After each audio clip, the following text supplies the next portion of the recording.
ሰላም ጤና ይስጥልኝ። ሰላምን በሰላም ባስ ብቻ የምታውቁት የሀገሬ ልጆች እንደምን ከርማችኋል? የአንበሳ አውቶቡስ ሹፌሮች በፍጥነት በማሽከርከር ቢሾፍቱ ባሱን ፌራሪ ያደረጉት ነው። እየተሽሎኮሎኩ የሚሄዱት ሹፌሮች አውቶቡሱን እየነዱ ያሉት እንደ አምቡላንስ ነው። አንበሳ አውቶቡስ ከህዝብ ማመላለሻነት ባለፈ የዴሊቨሪ ስራ ከጀመረ ያሳውቀን ያሉት አውቶቡስ ተጠቃሚዎች በአንዳንድ ሹፌሮች ያነዳድ ችግር ከማናውቃቸው ተሳፋሪዎች ጋር እየተሳሳምን ነው ብለዋል። አንበሳ ተብሎ በፍጥነት መሮጡ ስሙ ያመጣበት ተጽዕኖ ነው የተባለለት አንበሳ አሁን ላይ ሰው ማድረስ ብቻ ሳይሆን ሰው መንከስም ጀምሯል።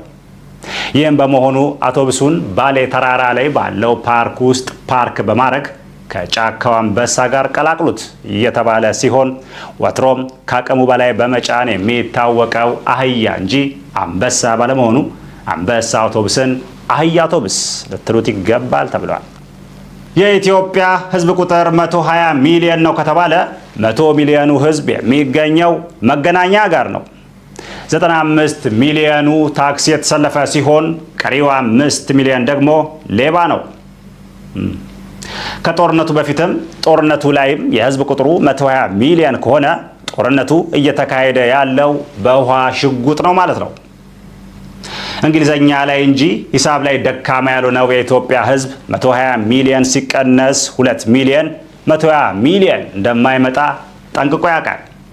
ይህም በመሆኑ የኢትዮጵያ ህዝብ ድጋሚ መቆጠር አለበት እየተባለ ሲሆን የተቆጠረውን ካልተቆጠረው ለመለየት እንደ ሰው ያልተቆጠሩትን ግንባራቸው ላይ በጥይት ምልክት ሊያደርጉ እቅድ ይዘውላቸዋል። በሀገራት መካከል በተደረገ የህዝቦች የጸባይ ውድድር የኢትዮጵያ ህዝብ የትዕግስት ሜዳሊያ ተሸለመ። ይገባል። ለረጅም ዓመታት የጸባይ ዋንጫ ሲቀበል የነበረው ህዝብ አሁን ደግሞ የትዕግስት ሜዳሊያ ተበርክቶለታል።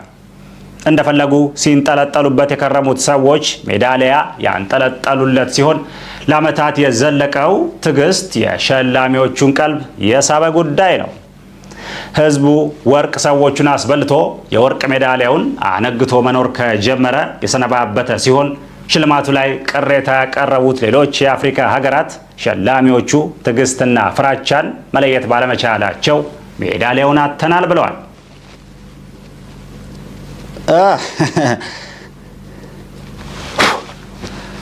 እንደዚህ እየፈቱ ነው ለካ ችግር ፈተናል የሚሉት።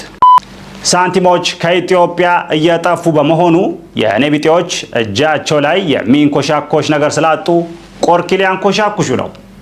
ህብረተሰቡ የሚንኮሻኮሽ ነገር ሲሰማ የኔ ቢጤዎች ሆያ ሆዬ እየጨፈሩ እንዳይመስለው ተብሏል። ሳንቲም በመጥፋቱ ሰው ወይስ ጎፈር የሚለው ጨዋታ እንደ ደና ሰው እየጠፋ ሲሆን ሳንቲሞችን ወደ ነበሩበት መመለስ ካልተቻለ የብር ቅጠሎች ወደ ሳንቲም መቀየራቸው የማይቀር ነው።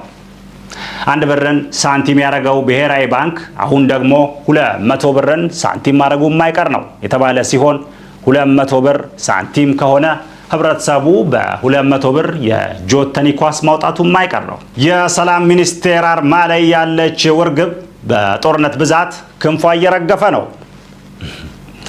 ይህም በመሆኑ ከጊዜ በኋላ የሰላም ሚኒስቴር አርማ ላይ ዘንባባ ብቻ ሊቀር ይችላል ተብሏል።